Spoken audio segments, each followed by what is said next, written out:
네, 안녕하세요. 비욘드 시청자 여러분. 저는 정형외과 전문의 이적입니다.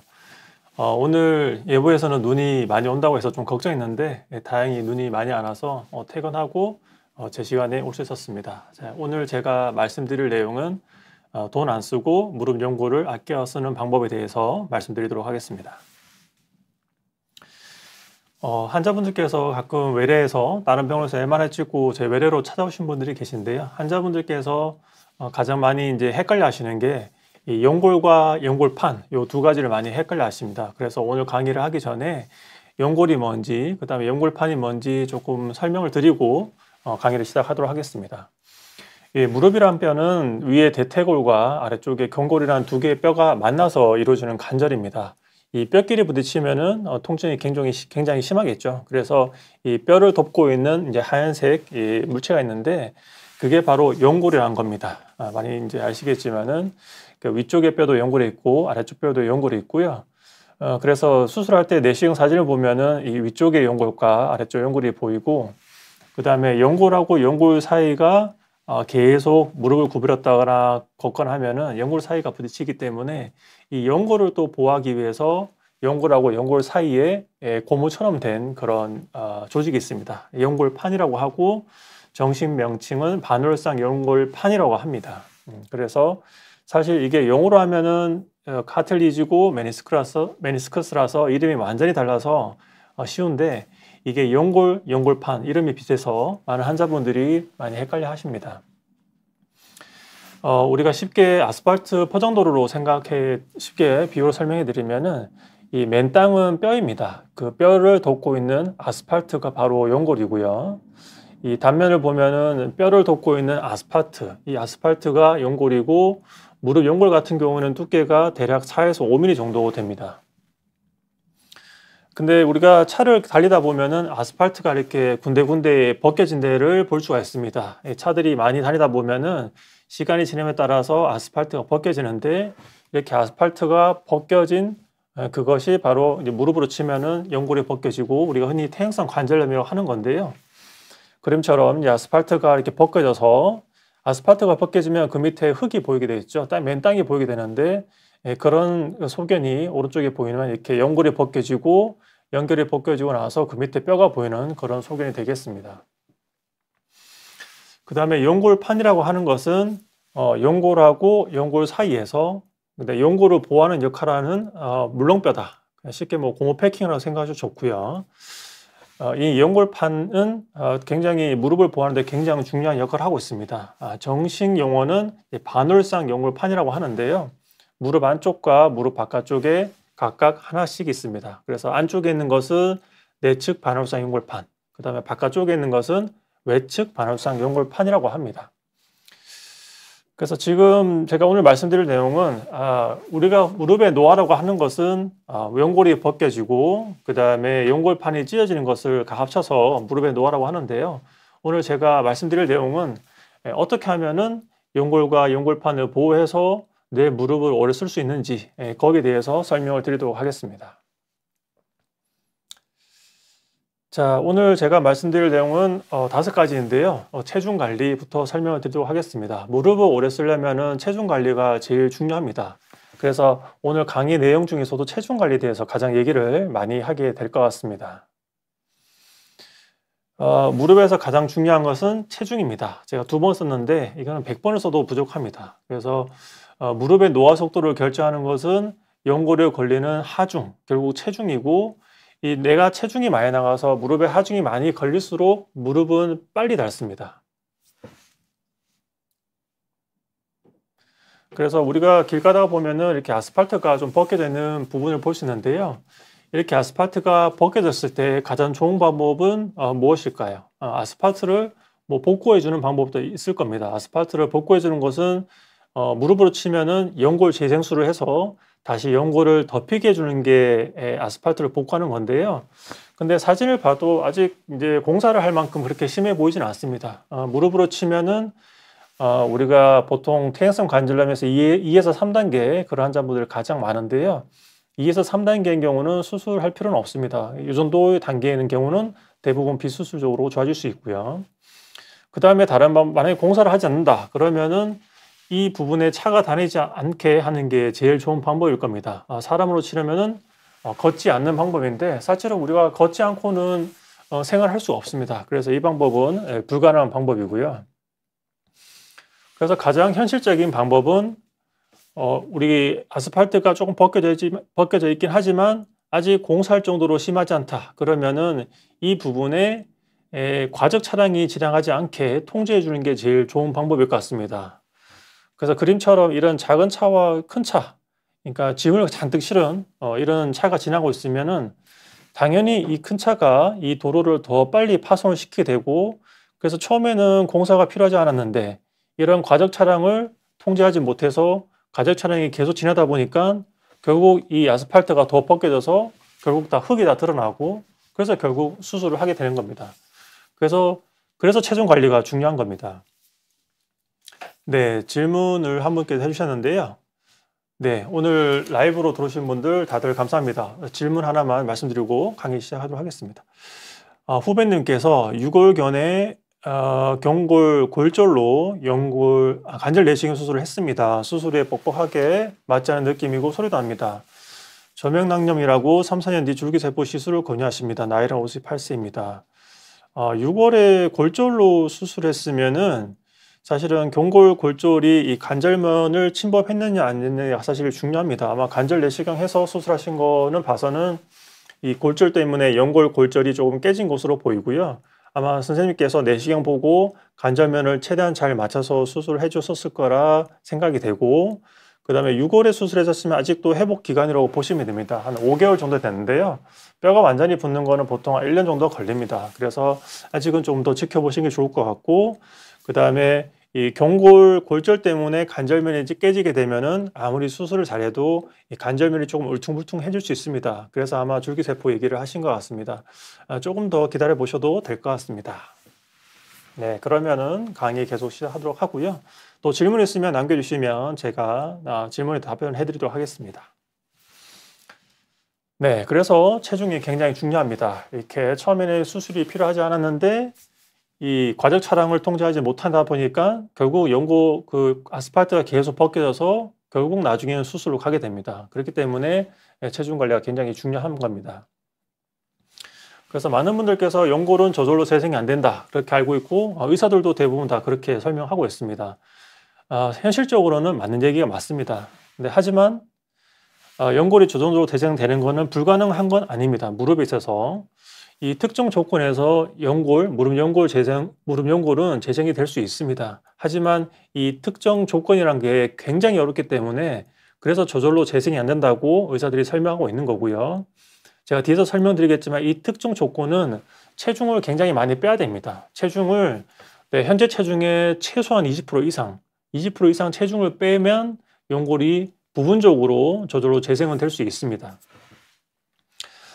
제가 그 증거 자료가 이런 건데요. 제가 예전에 수술하신 분 자료입니다. 이 환자분은 O자다리 때문에 O자다리 교정 수술을 했던 환자분인데요. O자다리가 있으면은 무릎 안쪽에 연골이 빨리 닳게 됩니다. 그래서 O자다리를 교정하는 수술을 하게 되는데, 저희가 수술하기 때 내시경으로 연골 상태를 확인하게 됩니다. 그리고 O자다리 수술을 하고 나면 1년 뒤에 금속판이 있기 때문에 금속판을 빼는 수술을 꼭 하게 됩니다. 그래서 1년 뒤에 다시 내시경으로 연골이 얼마만큼 좋아졌는지를 항상 확인합니다. 그렇기 때문에 사진을 찍어서 연골이 얼마만큼 좋아졌는지 확인할 수 있는데, 이 환자분 같은 경우는 수술하기 전에는 안쪽에 연골이 이만큼 많이 벗겨져 있었습니다. 근데 보통 연골이 많이 벗겨져서 뼈가 드러나면은 저희가 보통 줄기세포 수술을 같이 합니다. 근데 이 줄기세포가 워낙 비용이 고가이기 때문에 환자분들이 비용이 좀 감당이 힘드시면은 줄기세포 없이 단순히 이제 O자다리 교정 수술만 하게 됩니다. 그래서 이 환자분 같은 경우는 줄기세포가 비용적으로 부담이 되셔갖고 그래서 O자다리 교정 수술만 했는데, 수술하고 나서 1년 뒤에 원래 이 부분이 연골이 없었던 부분이 연골이 재생이 돼서 다 덮여 있었습니다. 그래서 이 환자분 같은 경우에 이 영상을 보시는 분들께서 이 환자분은 무릎 수술을 했기 때문에 연골이 좋아진 거 아니냐 이렇게 저한테 여쭤보실 수 있을 것 같습니다. 근데 제가 방금 말씀드렸지만 이 연골에 대해서는 연골 재생술도 하지도 않았고 이 연골 주변에는 어떤 수술적인 치료를 하지 않았습니다. 단순히 내시경으로 연골이 벗겨진 부분을 확인만 하고 그 다음에 1년 뒤에 다시 확인했고요. 이 수술을 했다는 그 오자다리 교정 수술은 이 연골을 재생하는 게 아니고 단순히 다리 정렬만 바꾸는 수술입니다. 그래서 이 다리 정렬을 바꿔서 제가 뒤에서 말씀드리겠지만은 오자다리 교정 수술은 좀 더 쉽게 말씀드리면은 다리 정렬을 바꿔서 체중을 빼는 수술이라고 생각하시면 됩니다. 그래서 이 환자분 같이 오자다리 교정 수술에서 체중 빼는 수술만 했는데 체중을 많이 빼니까 이렇게 연골이 재생이 된 겁니다. 제가 이 얘기가 좀 어려운 얘기라서 조금 쉽게 풀어서 설명해 드리겠습니다. 무릎이 아파서 조금 큰 병원 가시면은 단순 그냥 엑스레이도 찍지만 하지 정렬 엑스레이라고 골반부터 발목까지 찍는 엑스레이 찍습니다. 이렇게 하지 정렬 엑스레이 찍는 이유는 이 다리가 일자 다리인지 아니면 오자 다리가 있는지 그 다음에 X자 다리가 있는지 이런 것을 확인하기 위해서 하지 정렬 엑스레이를 찍습니다. 근데 우리나라 저도 마찬가지인데 우리나라 사람들은 대부분 오자 다리가 많습니다. 일자 다리도 있긴 한데 대부분 오자 다리가 많고 그 이유는 어렸을 때부터 이렇게 바닥에서 자식 생활을 많이 하기 때문에 오자 다리가 많습니다. 반면에 서양 사람들 같은 경우에는 어렸을 때부터 이렇게 의자에서 생활하기 때문에 다리가 일자인 경우가 많고요. 그래서 하지 정렬 엑스레이 찍어서 다리가 일자가 있는지 그 다음에 오자가 있는지를 확인하는데 만약에 다리가 일자가 된다 그러면은 이렇게 고관절에서 발목까지 이렇게 선을 쭉 껐습니다. 선을 끄게 되면 그 선이 무릎의 센터를 지나게 됩니다. 이 선이 체중이 지나는 선인데요. 이 체중이 지나는 선이 무릎 센터를 지난다는 것은 무릎 안쪽과 무릎 바깥쪽의 하중이 똑같다는 얘기입니다. 그래서 예를 들어서 이 환자분의 체중이 60kg다 그러면은 오른쪽 무릎과 왼쪽 무릎에 각각 30kg의 하중이 걸리게 되고 이 환자분이 다리가 일자다 그러면은 오른쪽 무릎에 무릎 안쪽과 바깥쪽이 각각 15g씩 동일하게 하중이 작용하게 됩니다. 이런 경우가 제일 좋은데 대부분 우리나라 사람들은 오자다리가 많습니다. 그래서 오자다리가 있는 경우는 체중 부하선을 꼽아보면 이렇게 무릎 안쪽에 체중 부하선이 지나게 됩니다. 그 얘기는 다리가 오자로 좀 휘어져 있기 때문에 무릎 안쪽에 더 많은 하중이 걸린다는 의미입니다. 그래서 이 환자분의 체중이 만약에 60kg을 하면 30kg이 오른쪽 무릎에 작용하는데 무릎 안쪽에는 20kg 작용하고 무릎 바깥쪽에는 10kg의 하중이 작용하게 되는 겁니다. 그럼 제가 여기서 간단하게 문제를 좀 내드리면 지금 라이브로 보고 계신 분들 답변해 주시면 감사드리겠습니다. 자, 4개의 선택이 있는데요. 왼쪽 그리면은 일자 다리인 경우고 오른쪽 그리면 오자 다리인 경우입니다. 이 환자분 둘 다 60kg로 똑같습니다. 그래서 일자 다리인 경우는 안쪽 바깥쪽이 각각 15g이고 오자 다리인 경우는 바깥쪽은 10kg, 안쪽은 20kg인데요. 1, 2, 3, 4번 중에서 가장 빨리 무릎이 닿을 위치는 어디일까요? 네, 다들 아무도 답변 안 해주시네요. 네, 4번이 정답입니다. 4번이 체중이 제일 많이 걸리기 때문에 여기 4번이 제일 빨리 무릎이 닿습니다. 네, 한 분께서 답해 주셨네요. 네, 정답입니다. 그럼 가장 늦게 무릎이 닿을 위치는 1, 2, 3, 4번 중에 어디일까요? 네, 마피아님 정답입니다. 네, 아지온 청춘이 답은 4번 정답이고요. 네, 그럼 여기 1, 2, 3번, 4번 중에서 가장 늦게 무릎 연골이 닿을 위치는 어디일까요?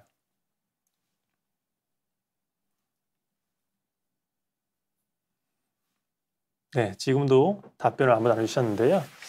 정답은 3번입니다. 체중이 제일 적게 되기 때문에 3번에서 제일 가장 늦게 닳게 됩니다. 그래서 오자다리가 있으면 이렇게 무릎 안쪽은 하중이 많이 걸리기 때문에 무릎이 빨리 닳고요. 바깥쪽은 하중이 적게 걸리기 때문에 좀 적게 닳습니다. 그래서 실제로 수술할 때 내시경을 보면은 바깥쪽은 연골이 깨끗하고 안쪽은 무릎이 안 좋은 경우가 많습니다. 근데 여기서 더 진행하게 되면 나중에 바깥쪽도 닳게 됩니다. 그렇게 되면 결국 나중에 이제 인공관절 수술로 넘어가게 되는 겁니다. 그래서 이렇게 옷자다리가 있는 경우는 무릎 안쪽이 많이 아플 수 있기 때문에 옷자다리 교정 수술을 해서 다리를 펴주는 수술을 하게 됩니다. 그래서 수술하기 전에는 옷자다리 했는데 수술을 하고 나면은 하고 나서 이 체중 부하선을 꺼보면은 중심보다는 약간 외축, 약간 바깥쪽으로 지나게 합니다. 그래서 옷자다리에서 일자로 만드는 게 아니고 약간 X자 다리로 만듭니다. 그래서 안쪽에 하중을 더 많이 줄이도록 그렇게 수술을 하게 되는데요. 그러면 옷자다리 수술하고 나서 하중 변화를 한번 보겠습니다. 옷자다리 수술하기 전에는 무릎 안쪽에 하중이 20kg이었습니다. 근데 수술하고 나서 약간 X자로 만들고 나서 무릎 안쪽에 하중을 보면 12kg으로 줄었습니다. 이렇게 하중이 20에서 12로 이제 확 줄일 수 있습니다. 수술을 통해서. 그래서 약 40% 정도 체중을 감소하는데요.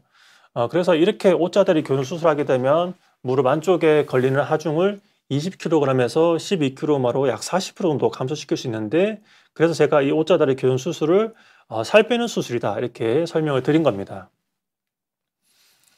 이렇게 살을 많이 빼게 되면 부하를 많이 줄게 되면은 이렇게 연골이 없는 부분이 1년이 지나게 되면은 부분적으로 완벽하게 재생되지는 않고요. 완벽하게 재생되는 거는 보통 뭐 줄기세포라든지 연골 재생술을 하면 조금 더 재생이 잘 되지만은 이 환자분 같은 경우는 비용 문제 때문에 연골 재생술을 안 하고 줄기세포 안 하고 옷자다리 교정 수술만 해도 이렇게 연골이 어느 정도 재생될 수 있습니다. 그 다음 환자분도 마찬가지고요. 그래서 저기서 제가 수술 그 사진을 많이 보여드렸는데 여기서 말씀드리고 싶은 것은 바로 이겁니다. 무릎 연골에 있어서 그만큼 체중이 굉장히 중요합니다. 그래서 살 빼는 게 무릎 연골을 보완하는데 가장 강력한 방법이고 가장 중요한 방법이기 때문에 제가 외래로 이제 무릎 아파서 오시는 분한테 제가 습관적으로 그냥 기에 닳도록 말씀드립니다. 살 빼시라고 이렇게 반복해서 항상 말씀드리는데요. 그 다음에 또 재밌는 논문 하면 소개해 드리겠습니다. 이 논문은 399명을 18개월 동안 관찰한 논문인데요. 399명 약간 비만이 있고 그다음 무릎에 퇴행성 관절염이 있는 그런 환자분들 상대로 3개의 군으로 나눴습니다. 3개의 군은 A군은 이제 운동만 했고요. 그 다음에 B군은 이제 식이 조절, 먹는 것만 조절했고, 그 다음에 C군은 운동도 하고 그 다음에 식이 조절을 같이 했습니다. 이렇게 해서 1년 반 동안 한번 관찰해 봤는데 이 논문에서 알고 싶었던 거는 살을 빼면 무릎 관절염이 좋아질까? 이 내용에 대해서 연구를 진행한 겁니다. 그러면 제가 또 질문을 좀 드리겠습니다. 답변을 조금 해주셨으면 좋겠습니다. 자, 이렇게 A군, B군, C군이 있는데 1년 반 동안 체중이 가장 많이 빠진 군은 당연히 C군이겠죠. 운동도 하고 그 다음에 식이요법도 한 군이 당연히 체중이 제일 많이 빠졌을 것 같습니다. 그러면 제가 여러분께 여쭤보고 싶은 거는 운동만 한 그룹이 있고 그 다음에 식이요법만 한 그룹이 있는데 이 두 그룹 중에서 어느 그룹이 체중이 1년 반 뒤에 더 많이 빠졌을까요? 네, 라이브로 보고 계신 분들 답변 좀 부탁드리겠습니다. A, B 중에 하나 선택하시면 될 것 같습니다. 이번엔 제가 좀 기다려 드리겠습니다.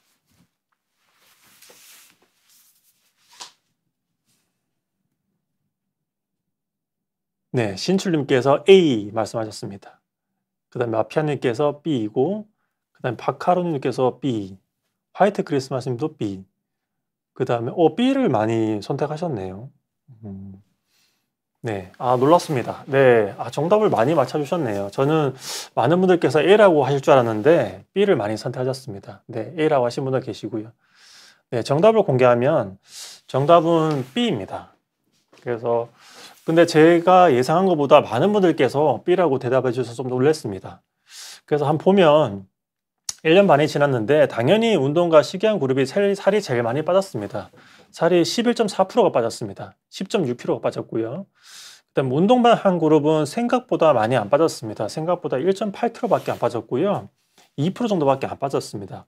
지금 체중에.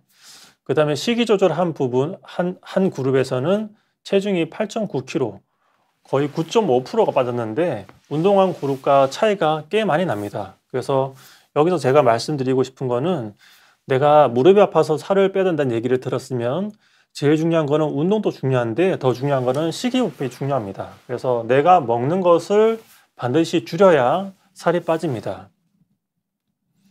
그래서 살을 빼면 무릎 관절염이 좋아질까에 대한 결론을 말씀드리면은 운동만 하고 식이요법만 한 그룹은 20%에서 무릎 통증이 거의 없어졌습니다.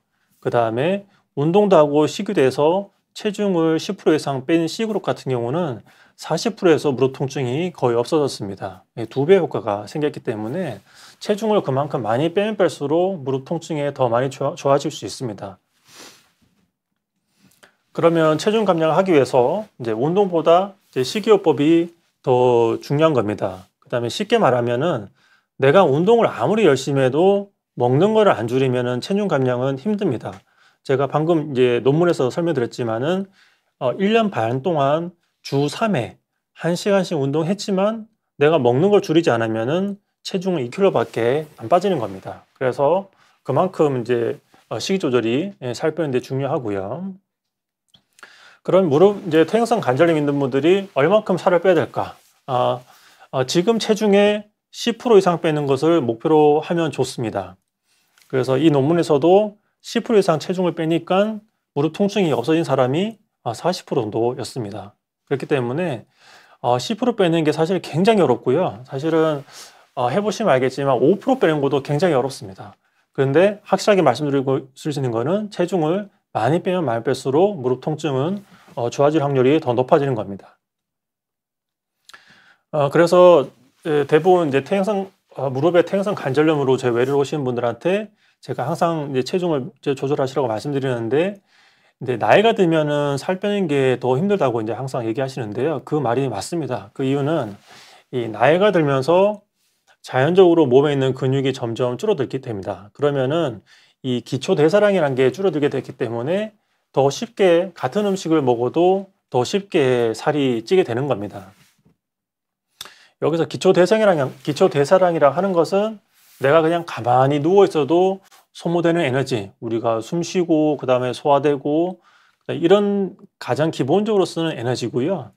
그 에너지를 쓰고 남는 게 바로 이제 그 지방으로 축적이 되는 겁니다. 근데 나이가 들면서 근육량이 점점 줄기 때문에 더 쉽게 살이 찌는 거고 살 빼는 게 더 힘들어지는 겁니다. 그래서 5% 빼는 것도 굉장히 힘듭니다. 그래서 지금 제가 보여드린 것은 나이가 들면서 근육량이 어떻게 감소하느냐라는 그래프인데요. 남자, 여자 다들 비슷합니다. 한 30대가 되면은 근육량이 최대가 되고, 그 다음에 한 40대부터 점점 근육량이 감소하게 됩니다. 근육량이 감소하면서 기초 대사량이 떨어지기 때문에 같은 양의 음식을 먹더라도 더 쉽게 살이 찌기 때문에, 그렇기 때문에 나이가 들수록 근력 운동을 더 많이 해야 되고, 나이가 들수록 똑같은 체중을 유지하기 위해서 먹는 것을 계속 줄여 나가야 됩니다. 그래야지 체중을 유지할 수 있고요. 똑같이 먹으면 살이 더 많이 찌게 됩니다. 그리고 남자분 같은 경우는 이제 평균적으로 여자분보다 근육량이 더 많기 때문에 여성분들께서 나이가 들수록 체중이 더 쉽게 찌게 되는 겁니다. 그래서 제가 근력 운동 하시라고 항상 말씀드리는 거고, 이제 100세 시대를 다들 대비하셔야 됩니다. 그래서 헬스장 가서 꼭 근력 운동 열심히 하셔서 뭐 관절도 보호하고 그 다음에 체중 관리도 하고 그렇게 하셔야지 100세까지 건강하게 살 수 있습니다. 그래서 살 빼는 방법 조금 설명드리면은 뭐 식이요법이 이제 제일 이제 중요하다고 말씀드렸고, 그래서 이제 먹고 싶은 거 다 먹으면서는 살 절대 못 뺍니다. 그래서 내가 운동 많이 하니까 똑같이 먹어도 되겠지. 그거 안 되고 항상 먹는 것을 줄이고 그 다음에 운동 꼭 하셔야 되고요. 그 다음에 간식, 그 다음에 야식, 음주 다 끊으셔야 됩니다. 식사는 하루 3끼 식사만 하시고 그 사이에 간식이라든지 야식, 음주 이게 쉽지가 않죠. 그렇기 때문에 살 빼는 게 어렵다는 겁니다. 그리고 운동을 꼭 하셔야 되는데 운동은 유산소 운동만 하시면 안 되고 근력 운동을 꼭 같이 해서 근육을 키워서 기초 대사량을 올려야지 체중 관리가 굉장히 더 쉬워지는 겁니다. 그래서 회사 보면 이렇게 탕비실에 과자라든지 간식 같은 거 많이 쌓아두는데요. 저도 이 수술 대기실에 이렇게 쌓이는 경우가 있습니다. 그러면은 저는 최대한 안 먹으려고 노력하는데 근데 이게 참기가 힘듭니다. 그래서 자꾸 하나 두 개씩 먹다 보면은 이 살이 안 빠지는 거죠. 그래서 이렇게 좋은 복지가 아닌 것 같습니다. 그리고 쉽게 생각해서 우리가 돈 주고 사 먹는 것에는 다 설탕이 들어 있습니다. 왜냐하면 설탕이 안 들어 있으면은 맛이 없기 때문에 안 팔립니다. 그렇기 때문에 내가 돈 주고 사 먹는 것은 다 설탕이 들어 있다. 뭐, 과일 주스니까 몸에 좋겠지. 과일 주스에도 설탕이 아주 많이 들어가 있습니다. 그렇기 때문에 내가 진짜 살 빼고 싶다 그러시면은 돈 주고 사 먹는 거 그런 거 다 끊으셔야지 살을 뺄 수 있습니다. 아니면은 굉장히 힘들어집니다. 그리고 식사하시고 이렇게 후식 드시면은 살이 또 안 빠지겠죠? 칼로리가 밥 한 공기랑 거의 비슷합니다. 그리고 술을 마시게 되면은 간에서 지방이 축적이 되고요. 그 다음에 호르몬의 변화 생기는데 술을 마시게 되면은 인슐린 저항성이 증가돼서 지방 분해가 억제되고 그 다음에 코르티졸이라는 그런 이제 호르몬이 증가돼서 지방이 더 축적이 됩니다. 그리고 술을 마시게 되면은 식욕이 더 증가하기 때문에 이제 안주로 이제 고칼로리 안주를 많이 섭취하게 되죠. 그렇기 때문에 술을 마시면은 살이 더 많이 찌겠죠. 그래서 가급적이면은 간식, 야식, 음주 다 끊으시는 게 좋겠습니다. 자주 체중을 체크해서 내가 잘하고 있는지 체크해 보면 좋을 것 같고요. 그 다음에 다이어트 잘하고 있는지 확인하는 확실한 방법이 있습니다. 내가 자기 전에 누웠을 때 배가 고프다는 느낌이 꼭 들어야 됩니다. 그 느낌이 없으면은 살이 안 빠지고 있는 겁니다. 그래서 내가 누웠을 때 뭔가 약간 좀 허기지고 뭔가 좀 먹고 싶은 게 좀 땡기고 좀 배고프다는 생각이 들면 아, 내가 지금 살이 빠지고 있구나 이렇게 생각하시면 되겠습니다. 자, 체중 관리는 제일 중요한 거 제가 설명드렸고요. 이제 나머지 방법 좀 설명드리도록 하겠습니다. 이렇게 쪼그랗게 되면은 무릎에 굉장히 안 좋습니다. 그 이유는 우리가 이제 모형을 보면 서 있을 때는 이렇게 되고요. 쪼그랗게 되면은 뒤에 쪽에 이 고무가 짓눌리게 됩니다. 이 고무는 이제 반원상 연골판이라고 했는데 이 쪼그랗게 되면은 무릎 뒤쪽에 반원상 연골판 뒤쪽이 이겨지면서 반복적으로 이렇게 쪼그랗다 보면은 결국은 뒤쪽에 있는 반원상 연골판이 찢어지게 됩니다. 그래서 연골판에 파열이 되기 때문에 그림처럼 이렇게 쪼그랗게 되면은 이 고무가 눌려 있는 게 보이시죠? 그렇게 되면서 이 과도한 스트레스 때문에 뒤쪽에 있는 연골판이 찢어지게 됩니다. 이 반월상 연골판이 하는 기능이 바로 연골을 보호하는 역할을 하는데요. 이 반월상 연골판이 찢어지게 되면은 연골을 보호하는 기능이 떨어지기 때문에 연골이 더 빨리 닳게 됩니다. 그렇기 때문에 쪼그라는 거. 그 다음에 말씀드릴 무릎 꿇는 거. 무릎 꿇는 것도 비슷합니다. 이렇게 무릎 꿇게 되면은 똑같이 반월상 연골판 뒤쪽이 눌리면서 반복적으로 눌리다 보면은 찢어지게 됩니다. 그렇기 때문에 쪼그라는 거, 무릎 꿇는 거 안 하는 게 정답이고요. 그 다음에 바닥에 앉게 되면 이런 식으로 앉게 됩니다. 그래서 무릎이 과도하게 접히기 때문에 무릎에 또 앉았다 일어났다 하는 그 과정에서도 무릎에 스트레스 받기 때문에 가급적이면은 서양식으로 침대 생활하고 그 다음에 의자에 앉고 자식 생활은 피하는 게 좋습니다. 자식 생활은 무릎에도 안 좋고 그 다음에 허리에도 안 좋기 때문에 가급적이면은 의자에 앉고 그 다음에 침대 생활 하시는 것을 권유해 드립니다. 그 다음에 무릎 관절염 있는 환자분들이 피해야 될 운동에 대해서 설명드릴 건데요. 첫 번째는 이제 걷기 운동입니다. 많은 환자분들께서 이제 걷기 운동 많이 하시는데요. 걷기 운동은 당연히 장점이 많습니다. 심혈관 기능도 좋아지고 체중 감량에 도움이 되고 그 다음에 뼈도 좋아지고 그 다음에 스트레스도 해소도 되고 당뇨 고혈압 예방이라든지 수면도 좋아지고 장점이 많은데 근데 많이 걷다 보면은 발목이나 무릎에 관절에 당연히 이제 스트레스가 갖게 되고 그 다음에 데미지를 줄 수 있습니다. 그래서 내가 무릎 퇴행성 관절염이 있는 분들은 걷기 운동을 조금 자제하시는 게 좋습니다. 내가 무릎이 아프니까 이걸 걷기 운동해서 내가 무릎 아픈 걸 해결하겠다 그런 생각하시면은 무릎이 더 빨리 닳게 되고 그래서 가끔 외래를 보면 그런 환자분들께서 오십니다. 무릎이 안 좋아서 내가 걷기 운동 많이 하게 되면은 무릎에 연골이 더 떨어지게 됩니다. 그걸 어떻게 할 수 있냐면은 무릎에 물이 찹니다. 그래서 걷기 운동 많이 해서 무릎에 물 차서 오시는 분들이 꽤 있습니다. 그래서 걷기 운동은 좋은 운동이지만은 내가 무릎이 안 좋다 평소에 그러면은 걷기 운동은 오히려 독이 될 수 있습니다. 그렇기 때문에 무릎 퇴행성 관절염 있는 분들은 그냥 무작정 많이 걷는 거 하시면 안 됩니다. 굉장히 안 좋습니다. 그래서 비유적으로 설명해 드리면은 우리 정상 연골이 깨끗한 경우는 이렇게 타이어가 아주 이제 그 튼튼한 경우고요. 퇴행성 관절염 있는 경우는 타이어가 많이 닳은 상태입니다. 이 타이어가 많이 닳았는데 내가 뭐 서울 부산을 계속 장거리를 계속 왔다 갔다 한다 그러면은 타이어가 더 빨리 닳고 결국 타이어가 찢어지겠죠. 그렇게 이해하시면 되겠습니다. 그래서 무리한 걷기 운동은 운동이 아니고 노동입니다. 그래서 내가 퇴행성 관절염 때문에 남아있는 연골이 좀 적다 그런 경우는 최대한 아껴서 써야 됩니다. 그 아껴 쓰는 방법이 제일 중요한 게 체중 관리가 제일 중요하다고 말씀드렸고, 그 다음에 이제 생활 습관, 쪼그려 앉는 거라든지 무릎 꿇는 거 그런 거 좀 피하셔야 되고, 그 다음에 이런 걷기 운동 같은 거 하시면 안 됩니다. 그러면은 남아있는 연골이 더 빨리 닳기 때문에 결국 이제 인공관절 수술을 앞당기는 그런 결과를 초래하게 됩니다. 그리고 계단도 좋지 않습니다. 무릎이 안 좋으신 분들은 계단을 피하시는 게 좋고요. 그 다음에 계단을 오르게 되면은 무릎의 하중이 3배 증가하게 되고, 내려올 때는 무릎의 하중이 5배까지 증가하게 됩니다.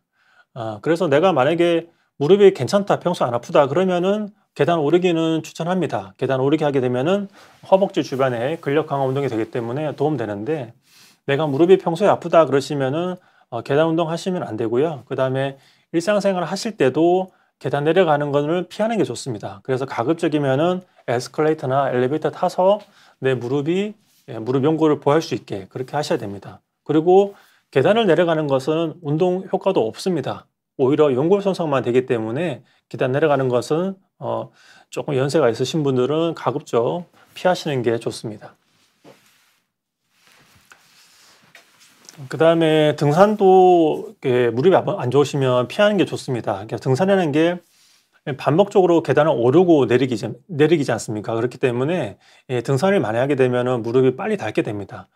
근데 그 등산은 허벅지 근력 강화에 도움될 수 있지만, 근데 무릎에는 스트레스가 가기 때문에 무릎은 안 좋습니다. 그렇기 때문에 내가 무릎 관절염 있고 평소에 무릎이 안 좋다 그러면은 등산은 피하셔야 되는 운동 중에 하나입니다. 왜냐하면은 연골이 더 빨리 닳게 되고, 그 다음에 부상의 위험도 있습니다. 등산하시고 하산하시다가 물렁뼈가 찢어지는 경우도 있습니다. 그래서 이렇게 말씀드리면 등산 좋아하시는 분들이 굉장히 좀 많이 화를 내실까봐 제가 이 사진을 가지고 왔는데요. 저도 등산을 옛날에 아주 많이 좋아했습니다. 그래서 저도 등산을 굉장히 좋아하지만 등산이 무릎에 안 좋은 운동은 확실합니다. 네. 이 사진은 제가 거의 한 20년 전에 이게 히말라야입니다. 히말라야. 안나푸르나 베이스캠프인데요. 그래서 근데 나는 그래도 등산을 꼭 해야 되겠다 하시는 분들 계실 것 같아서, 그러면 등산을 꼭 해야 되겠다 그러면은 반드시 잘 아시겠지만은 스틱을 양쪽으로 꼭 쓰셔야 되고, 특히 내려올 때가 굉장히 위험하기 때문에 스틱을 양쪽으로 쓰고, 가방은 최대한 가볍게, 그리고 내가 등산을 꼭 하고 싶다 그러면은 평소에 헬스장 가서 근력 운동을 더 열심히 하셔야 됩니다. 무릎 주변에 근육이 많게 되면은 연골에 가는 스트레스를 줄일 수 있습니다. 그렇게 해서 내가 등산을 난 죽어도 해야 되겠다 그러시면은 헬스장 가서 무릎 주변에 근력 강화 운동을 평소에 조금 열심히 하셔야 됩니다. 그래서 퇴행성 관절 환자분들께 하면 안 좋은 운동을 제가 설명드렸고요. 그러면은 좋은 운동은 무릎 주변의 근력 강화 운동인데, 근력 강화 운동 중에서도 레그 익스텐션이라는 운동이 있습니다. 헬스장 가시면은 항상 있는 운동곡인데요. 앉아서 무릎을 펴서 앞쪽에 있는 대퇴사두근을 강화하는 운동인데요. 이 운동이 굉장히 좋습니다. 무릎 안 좋은 분들한테. 그렇기 때문에 이 운동을 가장 추천해 드리고, 그 다음에 헬스장 가기 힘들다 그러시면은 이런 실내 자전거를 하나 사셔서 집에서 실내 자전거로 TV 보시면서 운동하시는 것도 좋습니다. 아까도 말씀드렸지만은 무릎 주변의 근력을 키워서 근육이 튼튼해지면 무릎의 연골에 걸리는 압력을 감소시킬 수 있기 때문에 무릎을 보호하는 효과가 됩니다. 그래서 무릎 안 좋으시면은 근력 운동 많이 하셔야 됩니다. 저는 이제 실내 자전거를 가장 추천해 드립니다. 그 이유는 이제 고령인 환자분들도 안전하게 부상 위험 없이 할 수 있고, 그 다음에 운동을 하실 때는 너무 가볍게 많이 하시는 게 아니고 조금 뻑뻑하게 해서 내가 좀 힘들다는 느낌이 들 정도의 강도로 하셔야지 무릎 주변에 근력 강화 운동이 되니까 그것도 참고하시면 좋겠습니다. 그리고 뭐 여러 가지 운동 기구가 있는데 가급적이면은 이 등받이가 있는 게 허리에도 좋기 때문에 이게 허리를 구부려서 하게 되면은 고령의 환자분들은 척추관 협착증이 있는 경우가 많기 때문에 허리를 숙여서 하게 되면 허리가 좀 더 나빠질 수 있습니다. 그렇기 때문에 가급적이면은 등받이가 있는 실내 자전거를 하나 구입하셔서 뭐 TV 보시면서 그렇게 운동하시면은 좋을 것 같습니다. 그리고 마지막 내용인데요. 그 다음에 이 연골 주사는 돈을 좀 써야 됩니다. 그래서 근데 요거는 제가 좀 말씀드리고 싶어서 가지고 왔는데요. 연골 주사는 연골을 재생하는 효과가 있는 건 아닙니다. 이름은 연골진이지만 연골을 재생하지는 못하지만 이 연골 주사는 무릎의 속에 지흡했을 때 무릎 속에 연골에 걸리는 마찰을 줄일 수 있습니다. 쉽게 말하면 윤활제 역할을 할 수 있기 때문에 우리 자전거 체인에 기름을 칠하듯이 그런 식으로 주기적으로 연골 주사 맞는 것을 추천해 드립니다. 그렇게 하면은 마찰을 줄여서 연골을 보호할 수 있기 때문에 그렇게 무릎 관절염으로 고생하시는 분들은 주기적으로 연골 주사 맞는 게 좋겠습니다. 네, 오늘 강의는 여기까지고요. 네, 강의를 시청해 주셔서 감사드립니다. 그리고 질문이 있는데요. 질문에 대해서 답을 좀 해드리도록 하겠습니다. 자, 많이 기다려 주셨습니다. 감사합니다. 자, 막스 무스 초이님께서 런닝 쿠션 하로 복신 말랑한 제품들이 많이 나와 있습니다. 이러한 운동화들이 무릎이나 발목에는 어떠하련지요? 많이 걷고 일상용으로 어떨까 합니다. 신어보니까 쿠션 때문에 뒤뚱거리고 발목이 휘청거리듯 해서요. 네, 일단은 그 말씀하신 대로 이게 너무 쿠션감이 있으면은 발목이 이렇게 휘청휘청 할 수 있을 것 같습니다. 사실은 우리가 걸을 때 이 발목이 너무 많이 이렇게 왔다 갔다 하면은 발목이 더 아플 수가 있습니다. 그래서 너무 물컹물컹해서 내가 발목이 이렇게 흔들릴 정도다. 그런 거는 별로 좋지는 않고요. 그 다음에 이 발도 사람에 따라서 어떤 분들은 평발이 있는 분도 계시고, 그 다음에 어떤 분은 아치가 너무 높은 발을 요족이라 그러는데요. 이 발 모양이 좀 제각각입니다. 그래서 뒤에서 봤을 때 이 발 뒤꿈치가 외반이 되어 있는 분도 계시고 내반이 되어 있는 분도 계십니다. 그래서 사실은 그 환자분께서 내가 만약에 그 발에 좋은 신발을 사고 싶다. 그런 걸 통해서 내가 좀 도움을 받고 싶다 그러시면은 개인적으로 기능성 운동화를 맞추셔야 됩니다. 왜냐하면 사람마다 발 모양이 다 다르기 때문에 그렇게 그 동일한 모양으로 나온 그런 기능하는 환자분한테 안 맞을 수가 있습니다. 그리고 실제로 내가 걸었는데 뒤뚱거리고 휘청거린다. 그러면 그런 신발은 신으시면 안 됩니다. 오히려 더 나빠질 수 있습니다. 그래서 기능성 운동화를 신게 되면은 이 발 아치를 잡아주기 때문에 일단 발 통증에도 도움이 되고 발 아치를 잡아줌으로써 무릎에 가는 스트레스도 조금 줄여줄 수 있습니다. 근데 그거보다 체중 관리가 훨씬 더 중요하고 내가 평발이 있어서 발이 좀 평소에 불편하다 그러면은 직접 맞추셔야지 도움이 됩니다. 네, 여기까지 답변을 드리도록 하고요. 그 다음에 빙골님께서 관절약들이 많이 나오는데 비싸기도 하고요. 과연 도움이 될까요? 네, 일단은 뭐 우리가 먹는 약이라든지 그 다음에 여러 가지 건강 보조식품도 있는데 그런 게 연골을 재생시킬 수는 없습니다. 제가 아까 앞에도 말씀드렸지만은 연골을 재생하는 것은 굉장히 어렵고 그 다음에 사실은 연골을 재생하는 방법은 사실 수술밖에 없고 그 다음에 현실적으로 수술밖에 없고 내가 체중을 뭐 20에서 30% 정도 뺄 수 있다. 그러면 연골이 부분적으로 재생될 수 있습니다. 하지만 아직까지 약으로 먹는 약을 통해서 연골을 재생하는 방법은 없습니다. 그래서 뭐 건강보조식품은 그냥 영양제, 그냥 뭐 비타민이라든지 그 다음에 칼슘 이 정도 의미로 드셔야지 내가 이 칼슘을 이 영양제랑 약을 먹었을 때 이 연골이 좋아질 거라 기대하시는 것은 잘못된 생각입니다. 네, 여기까지 답변을 드리도록 하고요. 그 다음에 박하루님께서 X자 다리, O자 다리랑 반대로 하중이 실리나요? 네, 맞습니다. O자 다리가 있으면은 무릎 안쪽에 하중이 더 많이 걸리게 되고요. 그 다음에 X자 다리가 있으면은 바깥쪽에 하중이 더 많이 걸리게 됩니다. 그래서 O자 다리 있는 분들은 무릎 안쪽에 퇴행성 관절염이 잘 생기고 그 다음에 X자 다리 있는 분들은 반대로 무릎 바깥쪽에 퇴행성 관절염이 더 빨리 오게 됩니다. 그 다음에 연골판도 O자 다리 있는 환자분들은 내측 무릎 안쪽에 있는 반월상 연골판이 더 빨리 찢어지게 되고, 그 다음에 X 다리가 있는 환자분들은 외측 바깥쪽에 있는 연골판이 더 빨리 찢어지게 됩니다.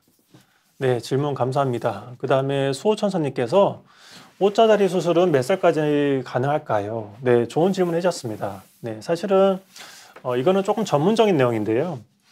O자다리 수술은 사실은 다 할 수 있는 경우는 아닙니다. O자다리를 할 수 있는 경우는 일단은 무릎 안쪽에 퇴행성 관절염이 있는데 바깥쪽 연골은 괜찮아야 됩니다. 근데 바깥쪽 연골도 안 좋다 그러면은 O자다리 수술을 할 수가 없습니다. 이게 제일 중요한 조건이고요. 그 다음에 나이도 중요한데요. 왜 그러냐면은 나이가 많을수록 바깥쪽의 연골이 안 좋을 가능성이 높습니다. 그렇기 때문에 나이가 좋고, 보통 예전에는 65세가 넘어가면은 O자다리 수술을 잘 안 했고, 예전에는 65세 넘어가면은 환자분께 인공관절 수술을 하시라고 권유를 드렸습니다. 그런데 이제는 100세 시대입니다. 65세가 더 이상 노인이 아닙니다. 그렇기 때문에 요즘은 65세가 넘어도 O자다리 수술을 하는 경우가 있습니다. 70세도 할 수 있습니다.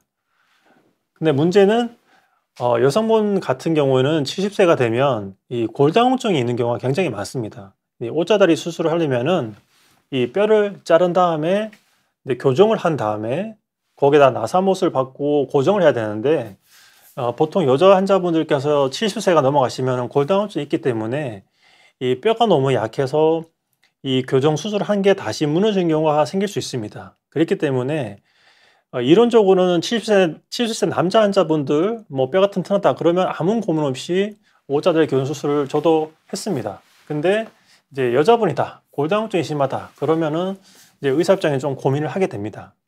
그런 경우는 보통 이제 인공관절 수술을 하는 경우가 많고요. 그렇기 때문에 골다공증 관리가 굉장히 중요한 겁니다. 100세 시대를 대비하기 위해서 골다공증 관리도 중요하고, 그 다음에 근력, 근감소증도 중요해지고 있습니다. 네, 빈공님께서 네, 제빵사인데 하루 종일 서 있어야 해요. 괜찮을까요? 네, 하루 종일 서 계시면 이제 발목이나 무릎에 무리가 될 수 있습니다. 그래서 앉아서 일을 할 수 없기 때문에 이 서서 일하실 때도 조금 이제 요령껏 일을 하셔야 됩니다. 그래서 계속 서 계시면은 당연히 허리도 아플 수 있거든요. 허리도 안 좋고, 그다음에 무릎에 안 좋기 때문에 한 20분, 30분마다 잠깐 앉는 것을 권유해 드립니다. 그래서 계속 서 계시면은 하지 정맥류도 잘 생기기 때문에 혈액순환 문제도 생길 수 있습니다. 그렇기 때문에 계속 서서 일하지 마시고 알람을 맞춰 놓으시고요. 20분마다 한 번씩 알람을 울리게 해서 20분마다 잠깐 앉을 수 있게 한 1, 2분 정도 잠깐 앉으셔서 이렇게 발목 운동, 이게 혈액순환 잘 되게 해주셔도 굉장히 도움 많이 됩니다. 그래서 그렇게 일을 하시는 게 좋을 것 같습니다.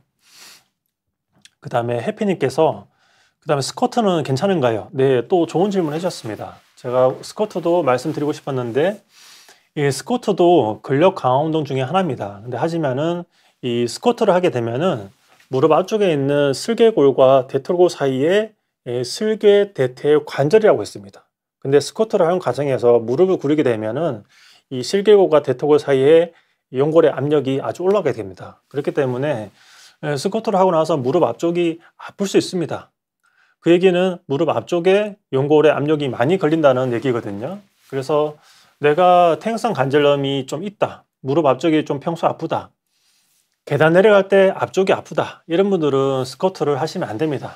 이런 분들은 스쿼트 하시면 오히려 무릎 앞쪽에 연골이 더 빨리 됐기 때문에 오히려 하고 나서 무릎이 더 아픕니다. 그래서 이런 분들은 스쿼트 하지 마시고, 제가 아까 말씀드린 헬스장에서 하는 운동, 이제 레그 익스텐션, 헬스장 가서 하시는 머신으로 하는 운동이 제일 좋습니다.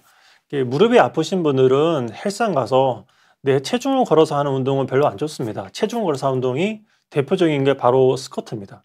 체중을 걸지 않고 하는 운동, 앉아서 하는 레그 익스텐션이라든지, 그다음 엎드려서 무릎 구부리는 거라든지, 앉아서 다리 벌리는 거, 다리 모으는 거, 이런 운동을 하셔야 됩니다. 그래서 운동을 하실 때 내가 무릎 안 좋다 그러면은 체중이 안 걸리는 운동을 하셔야 됩니다. 수영도 굉장히 좋습니다. 그 다음에 빈곤님께서 이제 아까 말씀해 주신 질문인데요. 관절약이 많이 나오는데 비싸기도 하고 과연 도움이 될까요? 말씀드렸지만 연골을 재생하는 기능은 효과는 없습니다. 그래서 연골 재생하는 효과는 없고, 그런 약보다 더 중요한 거는 체중 관리가 훨씬 더 중요합니다. 훨씬 더 효과가 있고요. 체중 관리는 과학적으로 효과가 입증이 되어 있습니다. 그렇기 때문에 약은 큰 기대하시지 않는 게 좋을 것 같고요. 그냥 건강보조식품 정도로 먹는다 이렇게 생각하시는 게 좋을 것 같습니다. 그 다음에 마파님께서 현재 164kg 정도 되시고 비만이라고 하시는데요. 계속 걷기 운동만 계속 하는데 오른쪽이 계속 아픕니다. 물도 한번 뺐고요. 네, 추천해 주시는 자전거 운동 빼고 집에서 할 수 있는 운동 추천 부탁드립니다. 생수 많이 먹는 것도 식이요법에 도움이 될까요? 네, 좋은 질문 해주셨습니다. 네, 그래서 이런 분들이 많습니다. 이게 내가 이제 무릎이 아프고 주변에서 또 선생님께서 살을 빼라고 하니까 내가 운동을 해야 되겠다 싶어서 계속 걷기 운동만 하시는데 이렇게 걷기 운동만 하면은 말씀드렸지만은 무릎이 계속 연골이 더 갈립니다. 연골이 더 갈리면서 연골이 자꾸 갈리는 증거가 바로 무릎에 물이 차는 겁니다. 그래서 이렇게 물이 차서 병원에 오시는 경우가 많습니다. 그래서 걷기 운동보다는 일단은 살을 빼는 게 우선이니까 내가 체중을 걸지 않고 하는 운동이 굉장히 좋습니다. 가장 좋은 게 수영입니다. 그래서 수영을 하게 되면은 유산소 운동을 해서 수영을 같이 하고요. 그 다음에 헬스장 가서 내가 체중을 걸지 않는 근력 강화 운동, 웨이트 운동, 레그 익스텐션, 그 다음 레그 플렉션, 그 외에 기타 근력 운동을 같이 하시면 체중을 뺄 수 있습니다. 이렇게 체중을 빼고 그 다음에 충분히 체중이 빠지면 그 다음에 뭐 달리기라든지 걷는 거 이런 운동을 하셔야 됩니다. 그리고 자전거 빼고 집에서 할 수 있는 운동, 일단은 자전거 빼고 집에서 할 수 있는 운동은 이제 자전거 운동이 제일 좋을 것 같고요. 가급적이면 수영장 가서 수영하시는 거 권유드리고, 그 다음에 헬스장 가서 이제 머신으로 운동하는 것을 권유드립니다. 그래서 그 다음에 생수 많이 먹는 것은 뭐 식이요법에 도움 되지 않습니다. 어차피 물을 마시면 그게 그 체중 관리에 도움 되는 건 아니고요. 근데 내가 뭐 배가 고파 갖고 이 포만감을 느끼기 위해서 물을 먹는다, 뭐 그거는 도움 될 수 있는데 일부러 물이 많이 먹는 거를 권유하지는 않고요. 가급적이면은 내가 포만감을 느끼고 싶다 그러면 칼로리는 적은데 부피가 큰 음식, 그런 것을 드시면은 식이요법에 도움이 될 것 같습니다. 그리고 뭐 일단은 술 끊으셔야 됩니다. 밤에 술 드시면은 답이 없습니다. 저는 참고로 술을 아예 안 마십니다. 술을 끊은 지 한 10년 이상 됐는데요. 저는 술을 안 마시기 때문에 체중 관리에 굉장히 도움을 많이 받는다고 느끼고 있습니다. 그래서 술을 꼭 끊으시고, 네. 그 다음에 다음 질문께서는, 네, 젊은 사람도 연골주사를 맞는 게 좋나요? 근데 보통 연골주사를 내가 연골이 괜찮은데 맞을 필요는 없습니다. 그리고 연골주사는 우리나라 보험 기준에 퇴행성 관절염이 있어야지 연골주사가 보험이 됩니다. 그렇기 때문에 내가 무릎이 아프지 않는다. 뭐 근데 굳이 나이도 젊다. 굳이 맞을 필요 없고 그냥 내가 무릎이 조금 아픈 것 같다. 나이가 보통 중년이 된다. 그런 경우는 연골주사는 맞는 게 좋습니다. 말씀드렸다시피 이제 이 연골에 마찰을 줄 수 있기 때문에 연골을 이제 관리하는 데 도움이 됩니다. 그 다음에 강나연님께서 어떤 운동이나 동작을 할 때 무릎 각도가 신경이 쓰이는데요. 퇴행성 관절염 환자는 90도 이하로 굽히는 게 무릎 연골에 좋을까요? 네, 맞습니다. 무릎이 90도 이상 무릎이 꺾게 되면 아까 말씀드린 무릎 쪼그려 앉기라든지 그다음에 무릎 꿇을 때 이 뒤쪽에 있는 반환성 연골판이 이겨집니다. 그렇기 때문에 연골판이 잘 찢어질 수 있기 때문에 가급적이면 어떤 운동 하실 때 내가 무릎이 좀 불편하다 그러면은 구부림 각도를 적게 하시는 게 좋은 거 맞습니다. 그 다음에 선생님, 네, 무릎 경골 고평부 오른쪽 다리 앞쪽 중앙에 살짝 외측 골절 1mm에서 2mm 정도 눌렸다는데 수술 안 했고요. 나중에 후유증이나 관절염이 걸리나요? 목발 두전도 할 거고요. 네, 지금 이제 고평부 골절이 있으신 환자분인데요.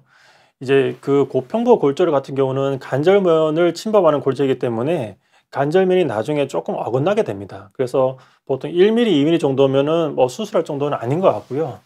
보통 2mm 이상 어긋나면 보통 수술을 하는 게 맞고, 그래서 지금 한 1, 2mm 정도 수술 안 했다 그러시면은 나중에 후유증은 생길 수 있습니다. 왜냐면은 그 쉽게 말씀드리면은 우리가 집에 있는 사기 그릇은 만지면 이렇게 아주 매끈매끈 하잖아요. 근데 이 사기 그릇을 바닥에 한번 떨어뜨려서 깨졌는데 그 사기 그릇을 다시 본드로 붙였을 때 그 관절면이 다시 어떻게 되나?